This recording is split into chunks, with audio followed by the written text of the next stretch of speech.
Welcome back to The Explainer. I am absolutely thrilled you're joining us today because we are diving headfirst into a truly fascinating, deeply philosophical lecture that challenges pretty much everything we think we know about who is actually responsible for fixing our world. So let's get right into it. Today we're exploring a profound breakdown of societal ailments and uncovering the hidden, and honestly often ignored, responsibilities of the educated class. We're going to map out a very unique perspective on why society is hurting so much, and, more importantly, who holds the key to the cure. Grab your focus because this is literally going to change how you look at expertise forever. The speaker hooks us right out of the gate by pointing to the visible suffering we see in our society every single day.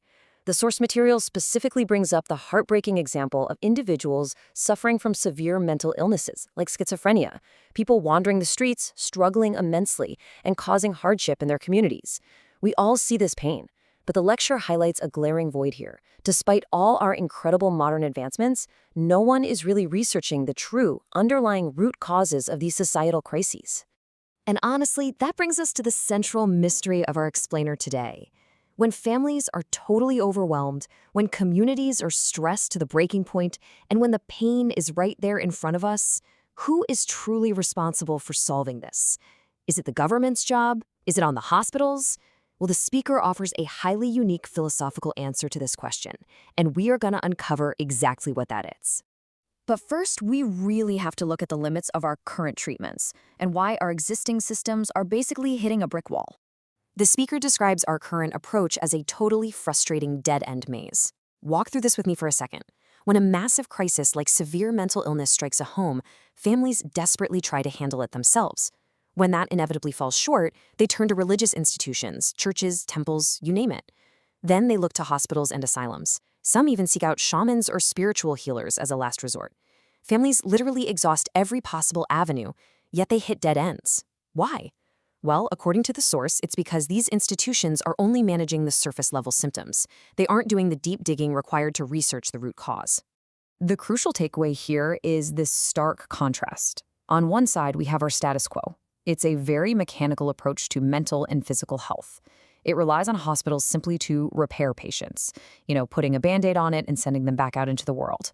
On the other side is the speaker's vision, which demands deep, systemic research. It's a massive shift from isolated symptom management to a collaborative societal effort aimed at understanding why this suffering is happening in the first place. So who is supposed to lead this charge?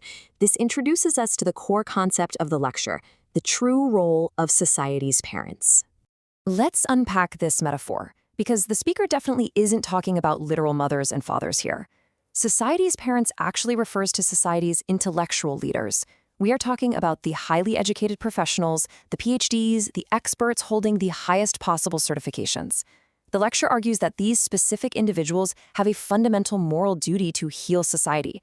They are the ones uniquely equipped to actually do the root cause research that all of our institutions are currently ignoring.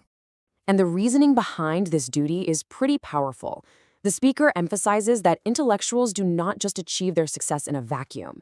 Every single degree, every certification, every ounce of expertise earned by a professional was built directly on the backs of everyday citizens. The public's sacrifices, their daily labor, their taxes, these are the things that created the stable environment for the intellectual to thrive. Therefore, the expert carries a profound, undeniable debt to the people. But what happens when that debt goes unpaid? This is where we look at the cost of inaction. The lecture introduces a really stark philosophical distinction here. According to the source material, everyday hardships and difficulties are meant to be simple wake-up calls, prompting us to research and heal. However, the philosophy takes a much more controversial stance by suggesting that severe illnesses and sudden accidents are not just random bad luck. Instead, they're viewed as literal punishments from the universe aimed directly at those who have completely ignored their higher duties to society. Let's break down this provocative cause and effect worldview into a clear cycle. Step 1. The universe, or society, brings suffering patients to the experts. These patients are meant to be treated as data to study the root causes of societal illness. Step 2. The experts completely fail to research. They choose to only repair the patients mechanically, treating the surface symptoms and just moving on. Step 3. Because they neglected their true, deeper purpose, the experts themselves receive these punishments, such as severe illnesses, as a final, incredibly harsh wake-up call. To really make this concrete, the speaker uses a very intense example. The quote goes, "The environment for cancer is perfectly possessed by the specialist. They were given the data to research, but only did repairs." The philosophy suggests that a cancer specialist who spends their entire life merely treating tumors without ever researching the deeper societal and environmental roots of the disease might actually end up developing cancer themselves.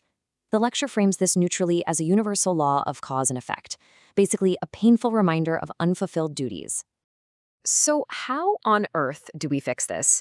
The answer lies in collaborative social research. The speaker proposes a very specific organizational structure to heal our society, a Society's Parents Foundation. And it requires absolute cooperation across completely different educational tiers. PhDs handle the high-level synthesis, but they absolutely must respect the lower tiers.